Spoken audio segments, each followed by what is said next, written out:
All right, I will go ahead and get started just because it's 5:31.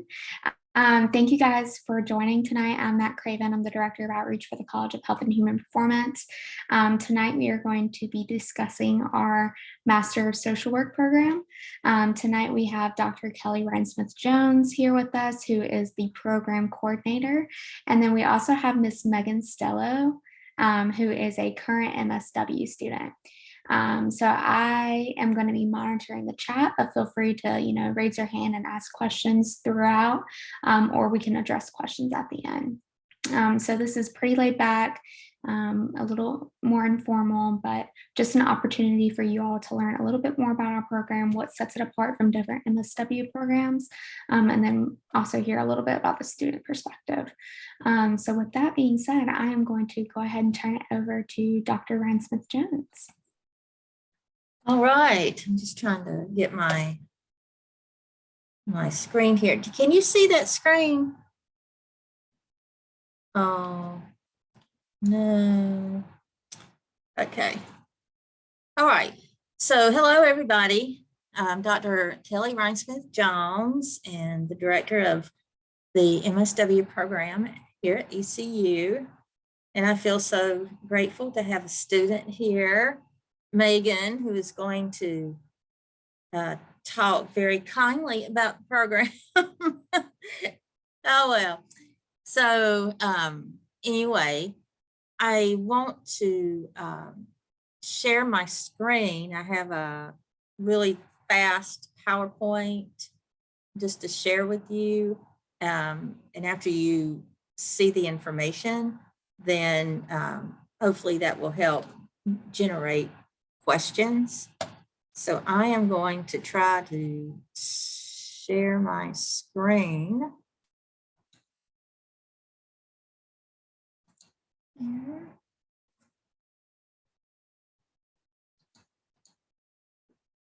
Okay, can people see that?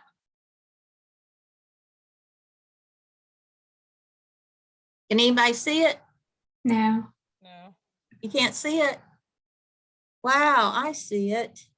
Here, let me make you the host and see if that will help. Let's try it again. Okay, it's up there. Oh, well, I don't have to share it. Do you want to send it to me really quickly? Sure. Okay. All right. I just thought it would be easier if folks had something to look at, think about.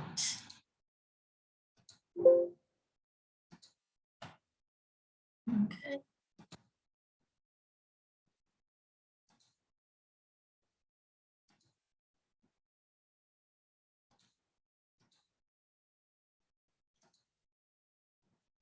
Here it comes. It's loading. While that's loading for me to send, there it went.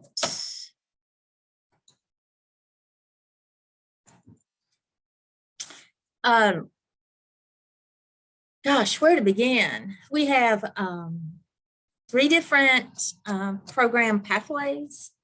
We have 2 in-person pathways and a completely online part-time program. And that's what most people are interested in, is the way that we offer the programs. And I have more details on the slides if she can get that to share. We don't really have a specific specialty track like some universities have, clinical social work track or medical social work track. We don't have that. We're a very generalist practice program, but our focus, we don't have a track, but we do have a focus. And the focus is really on community relationships and partnerships. And so when a person starts the program, that's what they hear about. We believe that healing happens within a person's community and not just between a therapist or a counselor and the patient. Patient lives in the community, and so we believe in engaging the community and community resources in the healing of the people that we are working with. And so that's our focus. Any luck there, Mac? I have, have you changed it at all from the one in the spring? Yes. You have? Okay. I haven't gotten your new one yet, but I do Okay. have your old one. Well, I'll just go on. Okay. I'll just go on. So some of you may not have a BSW in social work. And you may be wondering, well, if I get my master's in social work, what am I going to do with it? Right? But social work is one of the fastest growing professions, according to the Bureau of Labor. And it's growing about 9% faster than all other occupations. It's the largest mental health profession, meaning that of all the mental health therapists and counselors, more of them are social workers than they are psychology majors or some other sort of mental health profession. The fields, and I was looking at this just a while ago, the fields that are the fastest growing in terms of number of projected hires is our school and family and child services, substance abuse, mental health, and healthcare, social work positions. Now, that's not saying that there aren't other social work positions hiring, because they are. There's about 74,000, almost 75,000 job openings in social work a year. And the annual salary, depending on where you work, but the average salary is about $50,000 a year. And sometimes that's starting salary. Depends on where you're at, rural, metro, and who you work for, what type of agency. So getting your MSW degree can be very beneficial. And unlike other graduate degrees, once you get your MSW degree and you get your licensure from the North Carolina Board of Licensure for social workers, you can go into private practice if you want to and bill insurance for your services. So I would like to know, Megan, again, I think this is a good question to ask you as a student. Why did you decide to get the MSW degree, and what do you think you might do with it? Well, I decided to get, first of all, I just graduated in May with my bachelor's from ECU in social work. So I'm in their advanced standing program. So it's 1 year fast track. So I started 10 days after graduation. I'm halfway through now.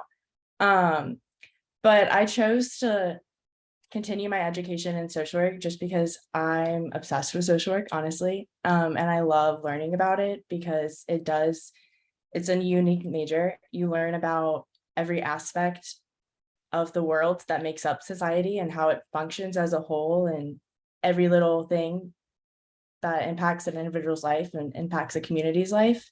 But I chose to stay at ECU because, like how Dr. Ryan Smith was talking about, like the community, well, like ECU and the cohorts are a community within itself and a support system. And I just loved that. And I knew when I was wanting to continue my education and looking into other schools, the cohort and how strong of a system it is was very important to me, which is why I chose to stay at ECU, because I noticed that other universities couldn't offer me that. And that was something I really needed, and I knew that going into it. But what I'm going to do after, I think I'm going to law school, become a policymaker, because again, that starts with social work. Social workers can't have effective practice if our policies aren't effective, and learning how effective it is for everyone within a community is really important. And I think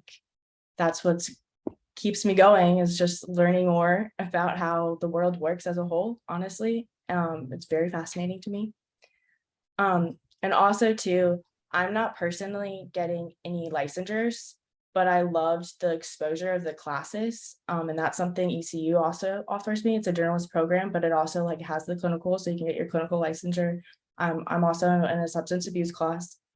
And so because of the substance abuse program and licensure, I think there's like 4, 5 licensures you could get within at ECU, and you can get your clinical hours also within your internship. And your internship, the field education office placed you there. And I loved my placement for undergrad. Another reason why I stayed at ECU, because of that process and how it works. It's almost like a dating website, and they match you kind of. They get to know you and they get to know the agency, and like they match personalities. And personal experience, I'm 2 for 2 now, and they nailed it on every time, because like ECU really cares about their students learning and like meeting all of their needs to make them as successful as they need to go out into the world. And for me, that was having very hands-on supervisor. For undergrad, my placement, I was under an ED who also had her bachelor's in social work. And just that was my first big eye-opener on like how social work is so broad, and I could be a therapist or I could work at Google if I wanted, and everything in between, which is awesome because not many majors can offer you that. A little bit about me. I don't know what else. I got the PowerPoint. Well, that's great. That's great. So yeah, I mean, we actually have had a few students go on to law school after getting their MSW, and I think that's such a perfect pairing. You know? Oh, my current internship placement, I'm at Legal Aid of North Carolina. So that's how I'm seeing how policies practice in social work in a law firm, which is also helping me sure I want to go to law school. Yeah, I think, oh, excuse me, I thought that was off. You know, the pairing of social work and jobs that you can get afterwards is really amazing. And people go on to work in places that you may not think people would go, like city planning. They go into, you know, corrections, like in administration. So yeah, it is very flexible, I guess I should say. So you found it. Okay. So you'll have to control it. So can you, yeah, just go on down. We're finished with that. Yeah, that's good. So getting into ECU is, it's not any more complicated than other universities. You need to fill out a graduate application and pay a fee.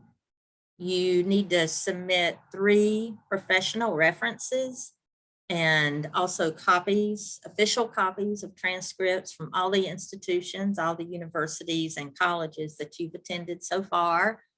A final official copy of a transcript that shows the conferral of your degree, whatever your bachelor's is in. And there's a 4 question essay that we ask people to answer. You need to submit a resume, and we are looking for a 3.0 GPA. However, if you have a little less than a 3.0, I still encourage people to apply, because even more than the GPA, we value the information that we learn about you from your personal essay and from your referrals. So the referrals should be really solid and speak to your skills and your character. So we look at those two things more so than the GPA. And this is a slide of an intern who graduated a few years ago, but she actually got a placement at Duke.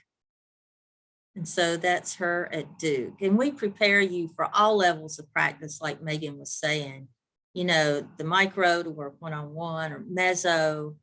A lot of our folks go on to work in the community at organizations and agencies, or macro. And again, I'll, you know, use Megan as an example. She's going to go to law school and do policy work. And we have actually a few people every year that say, that's what I want to do. I want to work in policy. So that's always exciting. And next slide.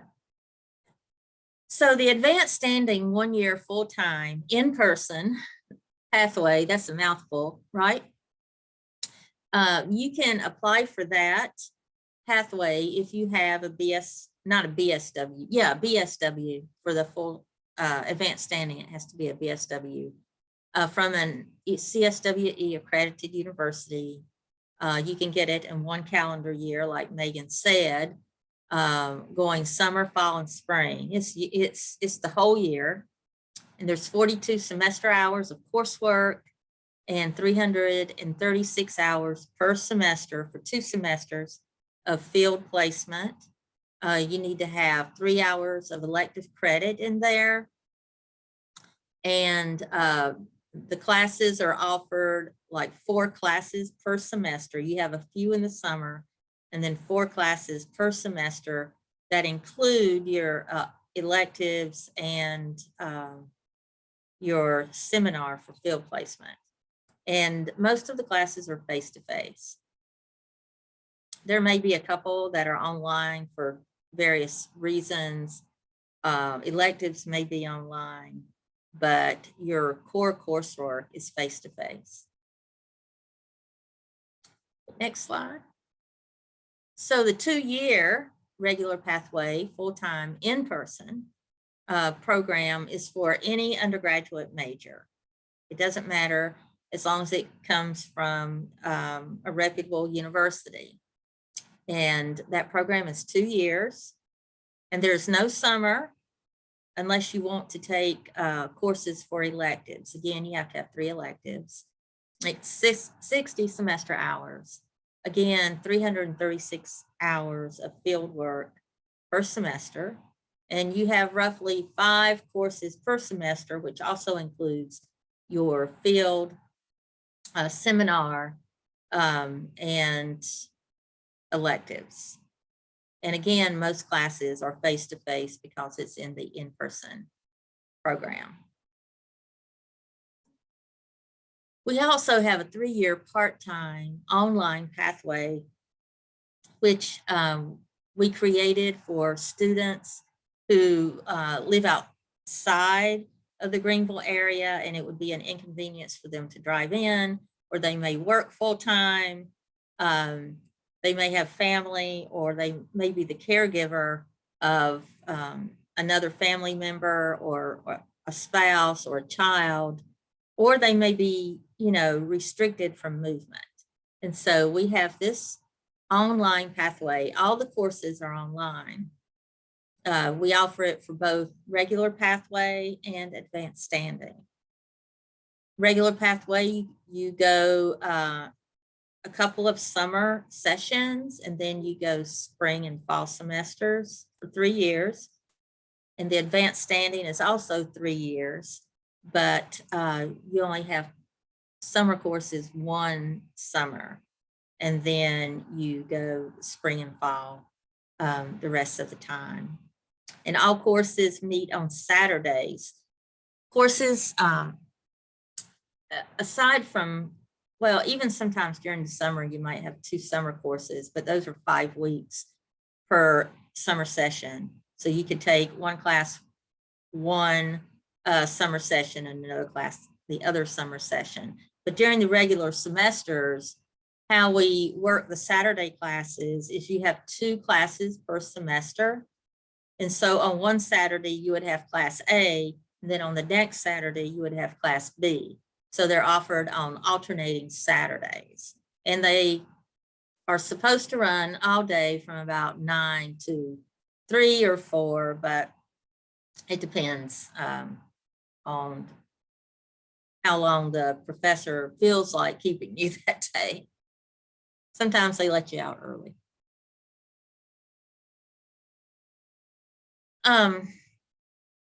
I've talked about electives some, and you can use your electives since you have 3 electives that you need to take for the program. You can use them to earn certificates in child welfare, substance abuse, which could lead to your license for substance abuse counseling, gerontology. We have a pathway to school social work licensure. And we also have the integrated behavioral health with rural youth. Now, the behavioral health with rural youth does not sit within the School of Social Work, but we are collaborating and we're a part of that.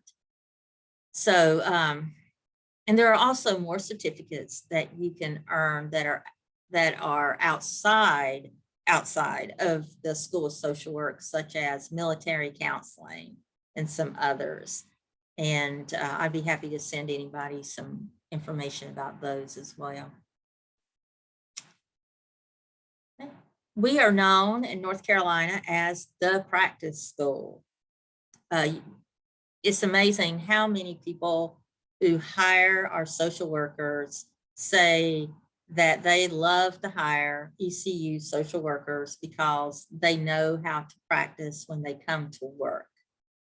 And we really take pride in that and work hard with our students in giving them the skills they need to be good practitioners. And it doesn't matter at what level, but for people to say that is a real testimony to the preparation students get.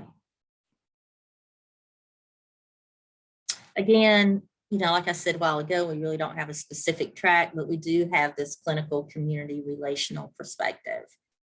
And just to refresh, that is about, you know, using the community for healing your client, no matter what client size it is. We realize that community is the focal point. And so we work hard to train students to make those relationships and see how they can use the community in their practice with individuals or families or even organizations and agencies.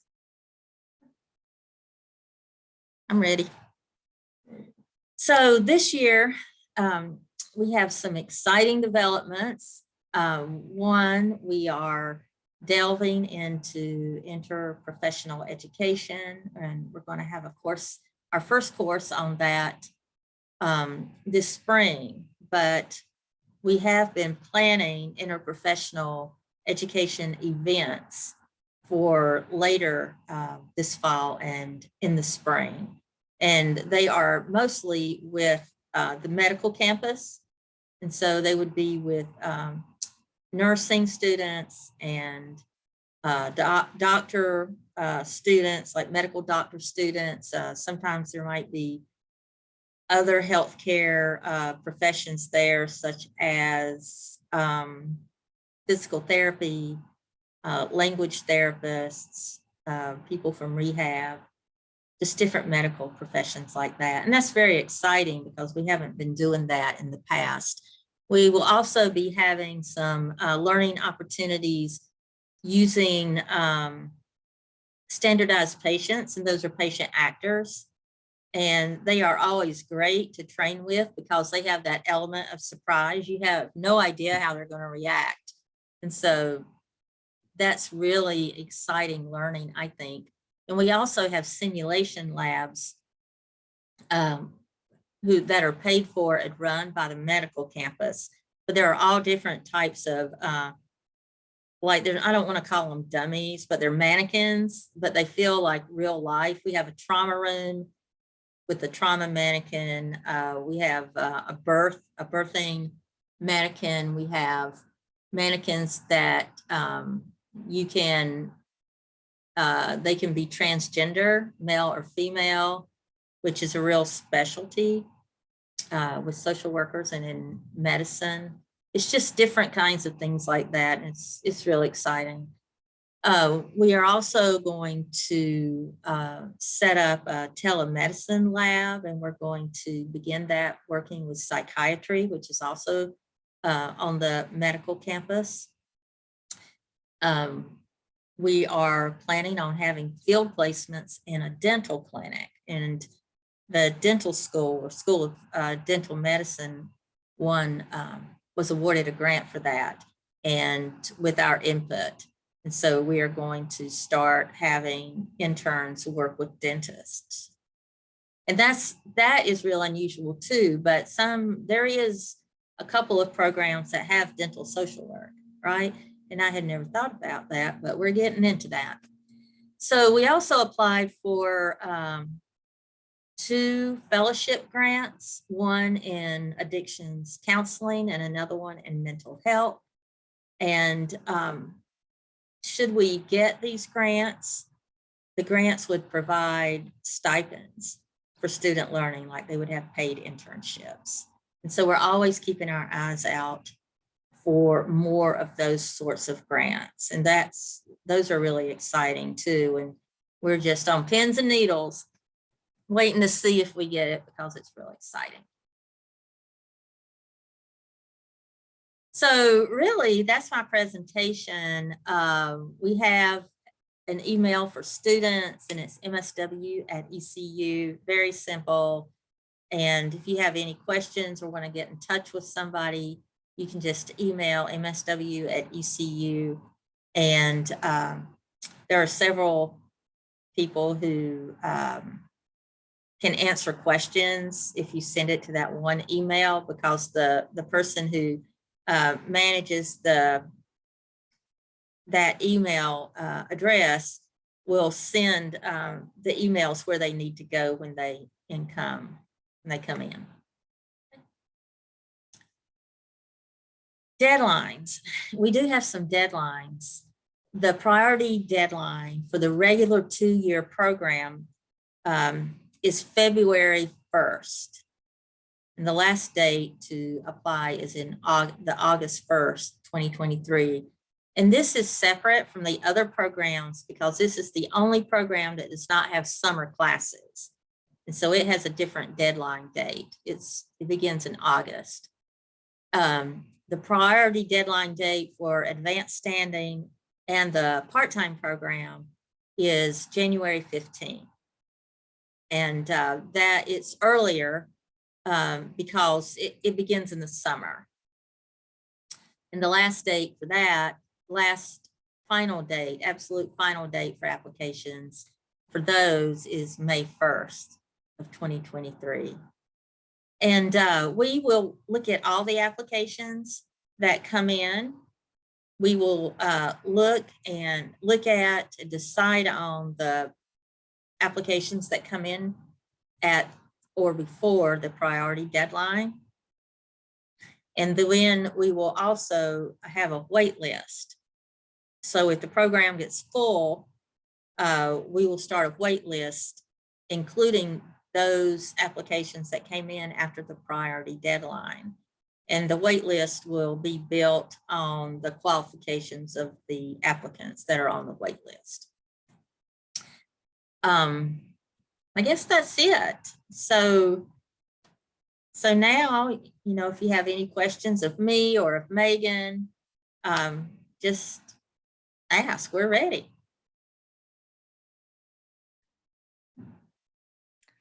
Dr. Ryan-Smith-Jones or Megan, do either of you want to touch on maybe the field placement process? Just because it's a little bit different than some of our other internship requirements for other degrees in the college. And also Megan also is a GA for that area, so she has some extra insight.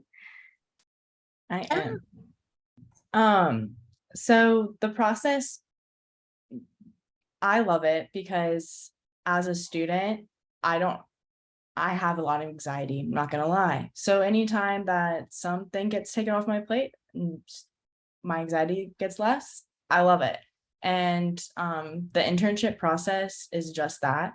Like how I said, it's like a matching process. So you'll have a field advisor, and you don't have to worry about it until they contact you. And then once they contact you, you'll set up an interview with them. And so then that's when they'll get to know you a little bit better and what you want your internship experience to be like and what type of field you want to go into, either if it's like macro, which is more direct therapeutic counseling, or the meso within like communities, or macro, which is me, and like more of the community and like the policy. And I don't work directly with clients, like my clients are like an agency, and so like the staff and everything that goes into that. But so like once you have that initial meeting, they'll use that information to place you with an agency that they think that's the best fit.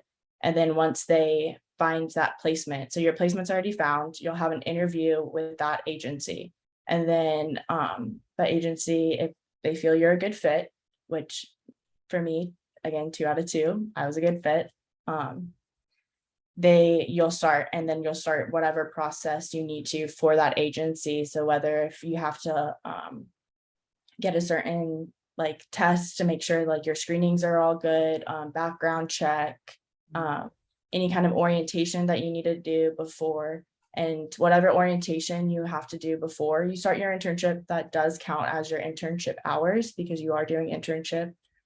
Again, they make your life work with you. And I just love that on how like ECU sees their students as students, but they also see them as humans, and everyone has things that happen in life that impact your education.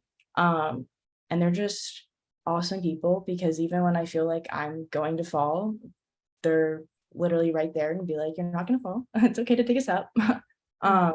Which is very, to me, that was very important, and why I stayed at ECU, because that was my experience as undergrad. And so I just think, honestly, clearly I'm biased because both of my degrees will be from ECU, but hearing even at my internship now, I'm with other interns that are from other universities, and I just had my field interview with my professor at ECU and my task supervisor, and she said that I was understanding material faster than any other social work intern that she's ever had in the past, and that is without a doubt because of ECU, because I questioned myself. So hearing that was very nice and validating for me that I was on the right track. But it was also definitely stood out to me that I am with other interns at top other universities, and we're killing it. So I definitely think ECU is just an amazing program, and social work is awesome, and I encourage anyone to go into it because it's an amazing profession, and it is an increase with 12%, and it's just going to keep going up. And again, you can work at Google, or you could be a therapist, and everything in between. It's really whatever you want to do. Awesome. I have a question, if that's okay. Yeah. Hi, everyone. My name is Ashanti. Megan, thanks for sharing that. Yeah. I just was wondering if I'm just really wanting to receive any kind of feedback that you guys could give me. I've been inquiring and asking as far as the advanced standing program. I'm really kind of gun-ho, like that's what I want to do come my graduation after my BSW. Any feedback you guys have? I understand that, I'm hearing that it's a little bit intense and maybe writing intensive and fast paced. So really any advice? I know it's going to be a lot, and I mean, I'm kind of having a little anxiety about it, but I'm going ahead and trying to wrap my head around and gauge so that I'm prepared mentally. So any advice that you guys could offer me? My plate is pretty full. I'm a mom, so I'm not the traditional student, but I do handle stress well, and I'm really, I got my sights on it. So I feel like I can do it. So any, feedback or any tips or advice you guys could give me would be wonderful. I will say you can do it. It is possible and you will do it. It is intense. It is accelerated. Not gonna lie to you, but is it manageable? 100%. And that's like when your cohort really comes into play, because having a strong cohort and support system is amazing.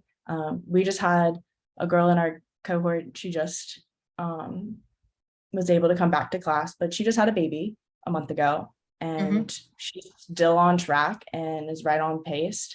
Which one, I don't know if I could do that personally. So she's like a superwoman in my opinion, but it is manageable. Again, I'm also working. That's something else that I added and I did. But again, even with that, I'm still making it through and have a 4.0 GPA, knock on wood. Keeps it up. But it definitely, time management is like key, I think. And self-care is also very important, and like reminding yourself that it's okay to take breaks. But I would not say it's any more writing intensive than the 2-year program.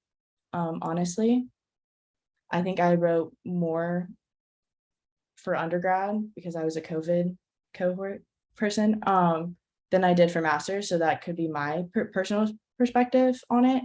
But I would not say that any assignments you're not capable of doing it. And that's when professors come into play too, because like it is accelerated. So it is fast paced and I ask a lot of questions. And I need clarification on stuff, and they give me that. When I'm like even questioning, when I do have guidelines, I'm like, I don't understand this, and they'll sit down and we'll have a meeting. I had a professor meet with me on a Saturday to get an assignment done. So it's very much like you have a support system around you, and that's your cohort. That's the field office. That's Dr. Rainsman Jones. That's literally all of your professors that you met. My professors honestly they're amazing humans in general, but like insane professionals. Like when I think about it, they're so smart. And so sometimes it is hard to understand everything. And so I have to be like, wait, can you back it up and break it down a little bit? And they do. And so it definitely, because of all of that, it is possible. And I think that's something different than other universities, because ECU is unique in that. And so even where I'm at for my internship and exposure to other interns, and seeing their stress level and stuff from their assignments, I'm very glad I'm not in their program when it comes down to it. But I don't know if I answered your question, but like you got it. And I can also leave my phone number or email in the chat, and so you can email me. And if you're on campus or in Greenville and you want to meet up, we can, and I can answer any questions anyone has. Awesome. Thank you so much. Do you want to kind of give just like, what does your typical week look like? Maybe would that help? I don't know, maybe. Yes, it would. It would. Yeah. Okay, I'm gonna tell it to you, but again, it's a lot because I'm a GA. So Monday and Tuesday I have classes. So Monday I have class from 1 to 3:40, and then in the morning from like 9 to 12:45 before I have to watch a class, I do my internship hours for GA. So then when I get out of class at like 3:45, I'll do some homework. That's how I kind of time manage it. And then on Tuesdays, again, the same morning, like 9 or 8:30 until 12:30, when I have to walk over to my 1 o'clock class, and I have class from 1 to 3:45. And then I walk over to my next class from 4 to 6, which is my field seminar class, which goes along with your internship. So you have that, like, it's another form of supervision in a way, and kind of how ECU is like a community within itself, because my seminar class and my peers in that, we're all there for each other. So like if we do have questions within our internship, that's our support. So we'll go to our class and just be like, hey, I need help finding this resource. Does anyone know about anything? And 9 times out of 10, someone does, and they can help them out. So like having that community within communities is really something that I love about ECU, and I think my peers would also say the same thing. And then on Wednesday through Friday, I have my internship for 24 hours a week. And on that, for me, my internship is completely remote from legal aid. So I'm on my computer from and on team doing calls with staff on different team meetings or whatever. Every day is kind of different. I'm helping develop a food security initiative within legal aid. So I'm doing a lot of research and community stuff with that. And then Saturday and Sunday, because usually if you're not working in between classes, that's when a lot of my peers will get a lot of their homework done. But for me, I do catch up on Saturday and Sundays. Thank you for sharing. Yeah. It's good to know just, kind of, I guess what to expect. Mine may not be exactly the same, but just, how it looks throughout the week. Monday, as far as the timing go. I know right now with undergrad, some of the classes is kind of not really going together. It's kind of, Monday through Thursday and, different times and kind of all over. So I know for me, it seems like it's either early in the morning or late classes, that type of thing. So it's always good to at least be able to kind of get an idea of what to expect. I mean, especially when, you got a lot of other things like work or kids or other things going on. So yeah. Thank you. Well, and it's nice because like everyone in my cohort, we're all in the same classes. We might not be in like the exact class, but it's the same course concept. Like my clinical community class is the same for different times offered, or if it's a different professor, because of how many students. Because again, now the 2-year program, they're in their advanced year, so they're also graduating in May. So we're in the same classes, so the cohorts get to mix, which was different in the summer because my whole cohort was in the same class at one time together, which was kind of a really cool like bonding experience, I think, for my cohort, because we all got to know each other very personal, because it was just us. And then we all have different electives, again, but some people, if you're chose to take the same elective, then you'll have with your peers. But my elective is my substance abuse class, and that is my online class for this semester. But 3 of my classes are in person, and those 3 classes are like the same for everyone else in the cohort and for the 2-year program in their advanced year. And then internships Wednesday through Friday for everyone.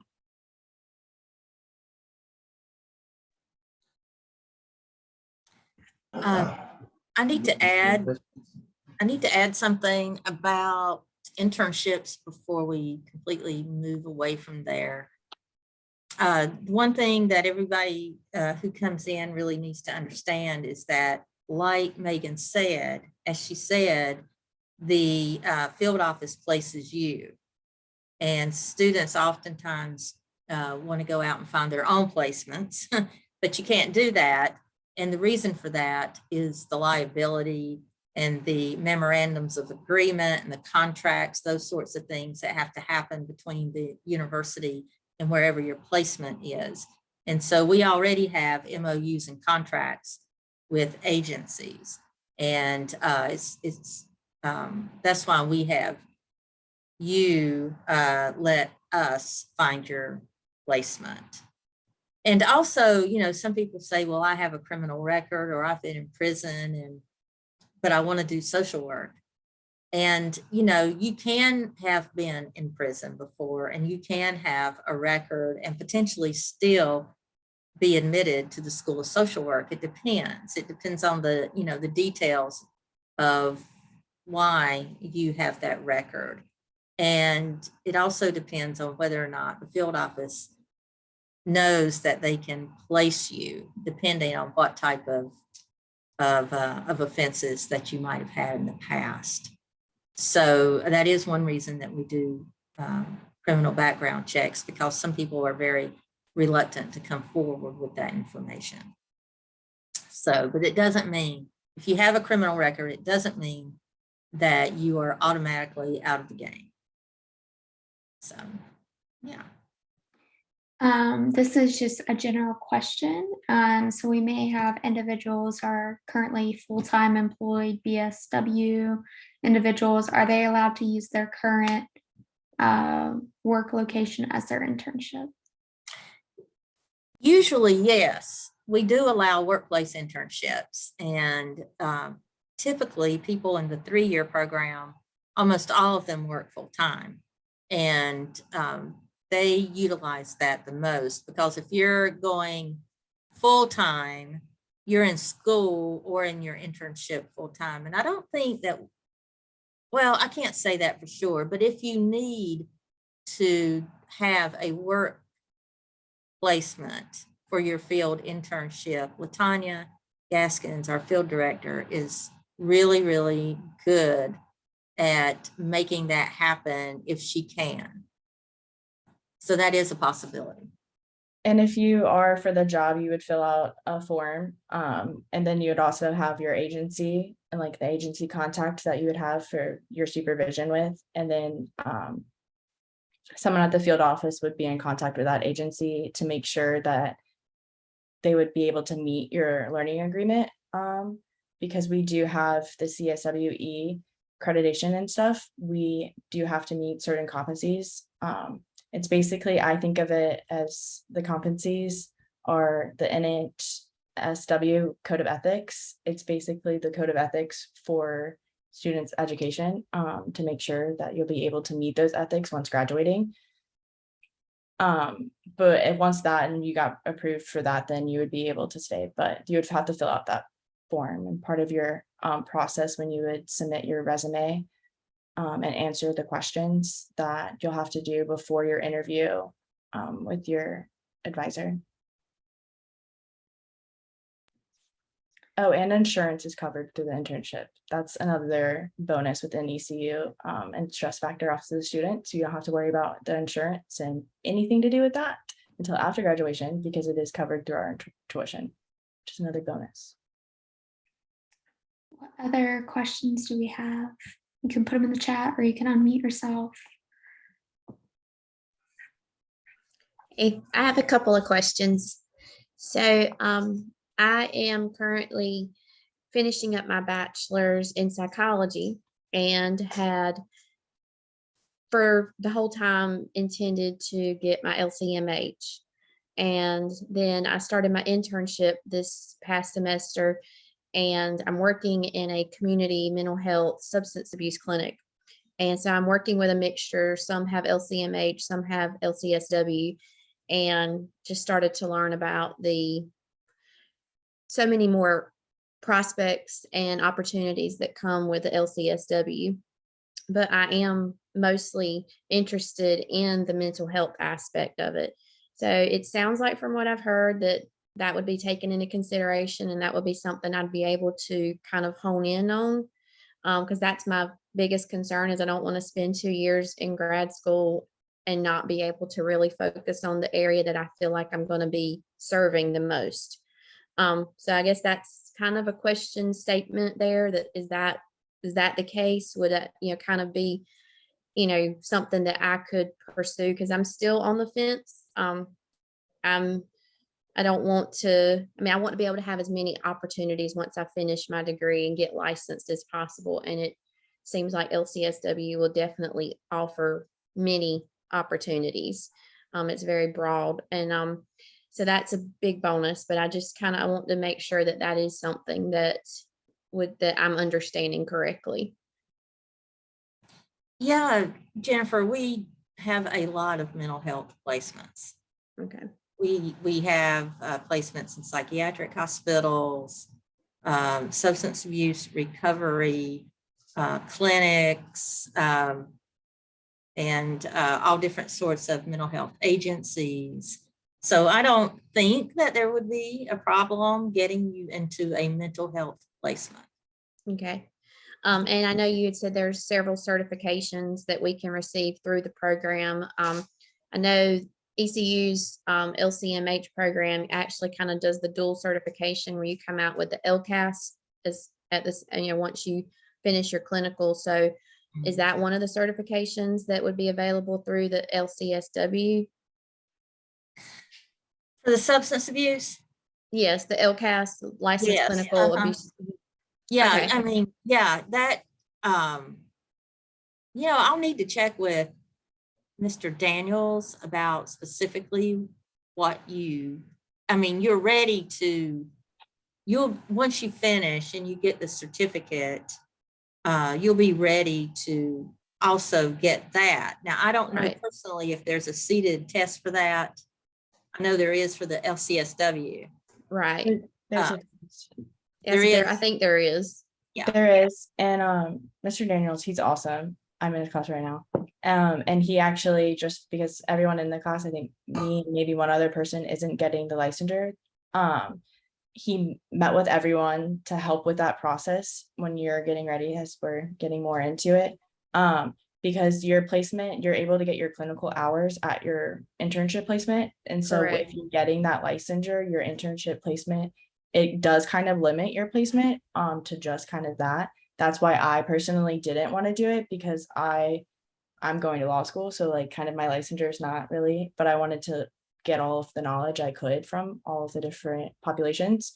So yes, you could, but it definitely, but even within substance abuse and mental health is obviously a factor. And so like your placements, you were just, and that you're meeting with them, just express everything you would want, your learning objectives.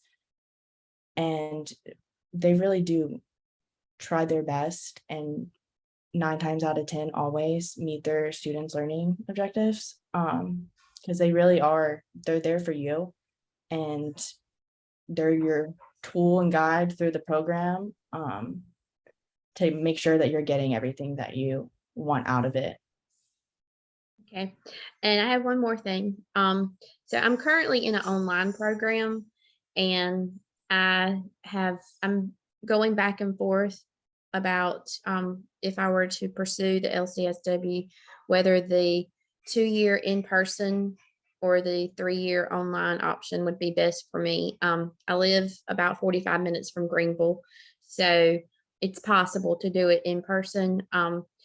But one downside I have found to doing the online, doing my bachelor's online, has been not developing some of those, deeper connections, and, establishing the relationships that, like you were talking about, Megan, having that core group and having the, being able to talk to your professors and go to them with questions. And so that being said, if with the 3-year program where it is mostly online, I mean, I know you can't really speak to that because you're not a part of that program, but that is one of my concerns, is like how much of an effort is made to get those students connected, because sometimes when you're online, you just are doing your thing and you don't really get a lot of interaction. So I just wondered about that. I definitely, I understand that completely, and I feel like I can answer it a little bit now, because I am getting to know different cohorts even within the 3-year program, because of my external supervision. We have like group supervision every once in a while with them, and so like that kind of building that connection and interacting with the different cohorts and growing the community. But they have all said that their cohorts are really tight, and they rely on each other. So it's the same thing that my experience with my cohort, which I thought was really cool because I didn't really know that until now. But they all say that they rely on each other. And there was also one girl who, her baby, she's now 2, but she just had her baby when she started the program. And so even for them, the cohorts, like, we've all watched her grown up, and the professor didn't care that the baby that came to class, because again, they understand that everyone's human and everyone has life. And so I definitely do think it is just a different form. Mine's more of the in-person, but theirs is still the more virtual. But that connection and that community of support system is still there within all of the programs. And Dr. Ryan Smith-Jones, you had mentioned you could get some information about some of the other certifications that you could offer. I would be interested in getting that. So if I could email with you, or you could send me the link to find that. Thank you. That's all I have.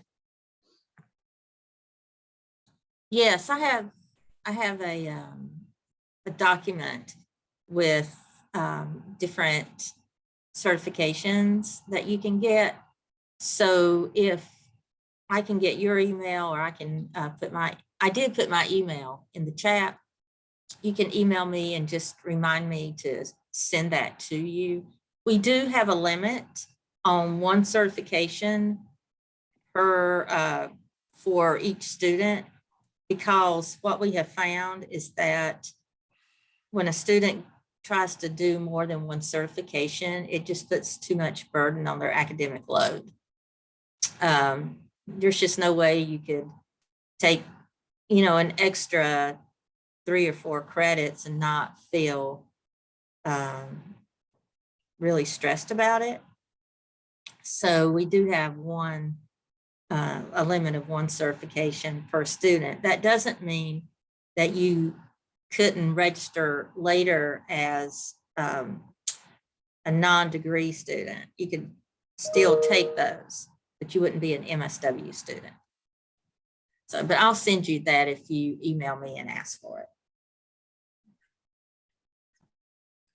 It looks like you've answered most of the questions in the chat, Dr. Ryan Smith-Jones, except any statistics on the MSW pass rate on the LCSW exam? Off the top of your head, probably not. I don't have them off the top of my head, but I know that we're running the same as most other universities. Like, our students aren't doing any worse. So that's good. But I don't remember the numbers right off the top of my head. If you email, I can certainly get that for you and send that to you. They're made public. I do have one question, just a quick one, because I know that time is short. So what I have admired, and I'm doing a lot of search. So social work is not my undergrad. My undergrad's in like family and community services. So I'm kind of doing a jump, and it's like this searching of like what fits best with my personality and how I kind of like touch my interests and what it's going to allow me to do that. And so I have a special interest in trauma-informed care, and I've done policy work, and I'm really trying to even out like both, because I don't want to be rid of like the community management, because I believe that the micro, meso, and macro is so important to be able to make it, whether you are in direct practice or whether you're doing other things. But I have this special interest in something that's very it's not niche, but in certain communities, but like developmental trauma and complex PTSD. And so I kind of want to know, you spoke, Megan, on substance abuse electives, and something I loved about other universities, and I was hoping maybe ECU would have it as well, is that they had their coursework. It didn't just, because of course, substance abuse, that's not really the area I'm wanting to go, but of course you're going to have elements of learning about trauma and how it affects individuals, and whether it be systemic or how, in whatever facet you want to learn it in, but it's always very like intertwined in the coursework. And in other universities, and I haven't seen ECU, so there's not this comparison factor, it's more of just I'm asking, had elements of like electives, or a part of their work is trauma with families, trauma involving individuals, and like how to be able to do that. And I know that it can be more clinical, but sometimes it is otherwise. Does ECU offer that? I say a lot to say. Does ECU offer that like trauma-informed approach, this biopsychosocial like approach to working with individuals who've experienced trauma? I hope I'm making sense. Does that make sense? I'm gonna let Dr. Ryan Smith-Jones take that one. Well, we do have, I was just looking at the course list, and we do have a course. It's called Trauma Informed Practice with a Clinical Community Relational Perspective. Cool. Okay. And if I can just read it real quick, the description for you. This course focuses on the various causes, effects, and treatment strategies for traumatic events and experiences, as well as post-traumatic stress disorder, acute stress disorder, and secondary trauma. With a clinical community social work from a relational perspective lens, students explore the relationship between attachment and trauma, interpersonal trauma of children and adults, including childhood sex abuse, assault, and domestic violence. The impact of combat on veterans and their families will be highlighted, as well as trauma that affects the community, including natural disaster, school violence, and cultural trauma. The relationship between trauma and substance abuse disorders will also be explored. Okay. Awesome. Megan, anything to add, just as you're going through courses? Yeah, I would definitely say every one of my clinical classes have hit on trauma and PTSD because those are big factors that occur in someone's life. And so I will say ECU is very generalist when it comes to even like all of the theories. Like they're very informative and they want you to have all of the tools in your social work toolbox when it comes down to it. Because again, there's no one theory that fits an individual. And so that one's when it comes to even trauma, there's no one trauma that fits an individual. Everyone's trauma and how it impacts them different. And so they put a big emphasis on that and how important it is to understand your client as well as yourself as a practitioner. So that means we have to be very self-aware when it comes down on how our trauma could even impact a client. To know all of our biases that we might have that come into it, because again, trauma and their trauma responses for everyone is different, and you have to take that in consideration when it comes down to it to make sure that you're not impacting that client. And they've just, in every one of my classes, they've put a big emphasis on that, even from my substance abuse to my community clinical. So I would say yes to answer your question. So it's kind of like weaved in the coursework, more or less. Okay. Yes. There's one student, and I don't want to like volunteer her, but I'll reach out to her and see if I can like connect you two, because she's are you an undergraduate student from ECU? Yeah. Uh-huh. Okay, I was about to say your name seems familiar, but Yeah. she is in the Power Entrepreneurship Challenge right now, and she is doing a trauma-informed gym. So Yeah. her thing is trauma. So for someone who has an interest in that, her answer may also shed some insight for you. If you're interested, I can do that. But Yeah, that's really cool because my interest is developmental trauma and how movement, is, can help heal. And so even in my internship in undergrad, like that's kind of like where I'm trying to touch, and like how it's strange because it's not as widespread, so it's like trying to get there is a little more difficult. So that would be awesome if you could do that. yeah. And I'll just say, I would be interested in the trauma information as well, because my concentration is crisis counseling. And so I'm kind of heading in that direction of dealing more with acute crisis situations and trauma situations of that nature. So I would definitely be interested in hearing a little bit more about any of the certifications or any of the courseworks, the math, for the grad program that would go in that direction.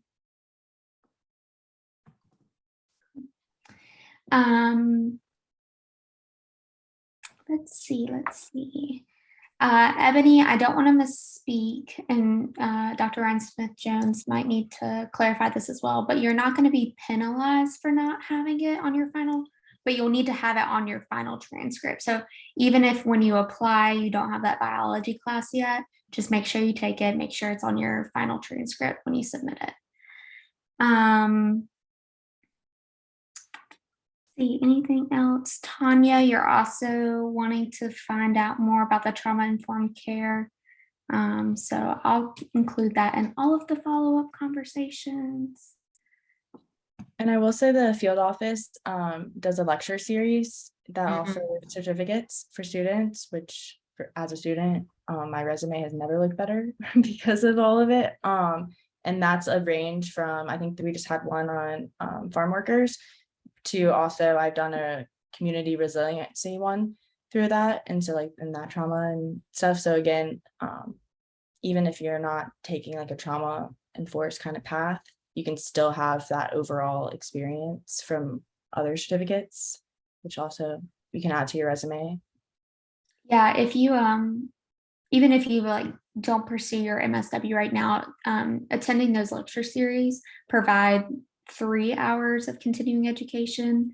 So those are all always really cool. There's usually one a month. And if you guys aren't following social work on social media, that's a mouthful to say, but those are always posted for you guys as well, including the links to register.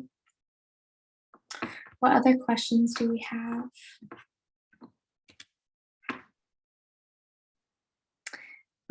So since we are a little bit over time, just as you're thinking of your last questions, just kind of remember those deadlines that are coming up with, especially depending on which pathway you want to take.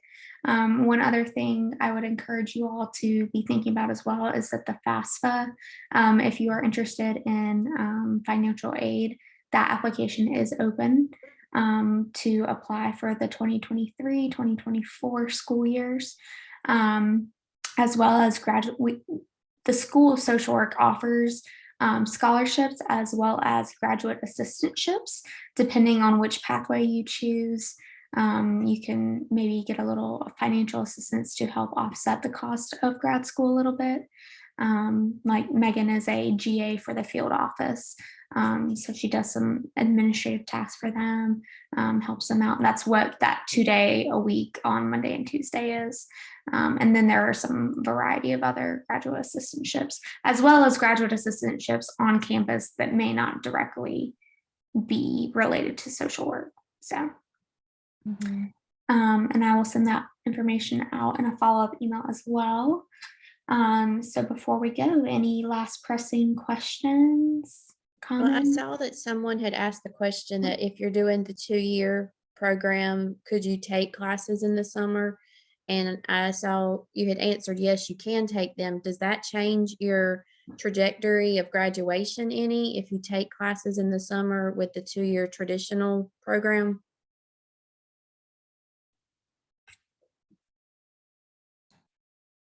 No, you have a summer in between, right? You have a summer It in would be just one between. summer, wouldn't it? Yeah, it's one summer. And you can take electives during that summer if there are electives that you are interested in, and it won't do anything to your finish time. I didn't think so. With it just being one summer, it wouldn't really like put you a leg ahead or anything. So. Anything else? I'd just like to add about the FAFSA. If you are going to be in a program that starts in the summer, which would be either advanced standing or part-time, you actually have to fill out 2 FAFSAs. One is for the summer period, and that would fall under the current year, which this would be 21-22. Is that right? Oh, 22-23. It would be 22-23 for summer classes. And then the 23-24 FAFSA would be for your fall classes. So you actually have to do 2 applications. Belinda had a question. Will ECU honor transfer credits from other CSWE programs? We can, when you apply to ECU, you request that your transcripts be reviewed for possible transfer credit, and we can transfer up to 12 credits, and some of those may be electives, like if they're not the exact same courses that we teach in our lineup, we could possibly use those for your electives.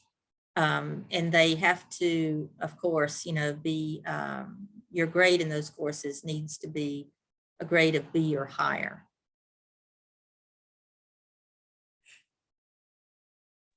Thank you. Any other questions?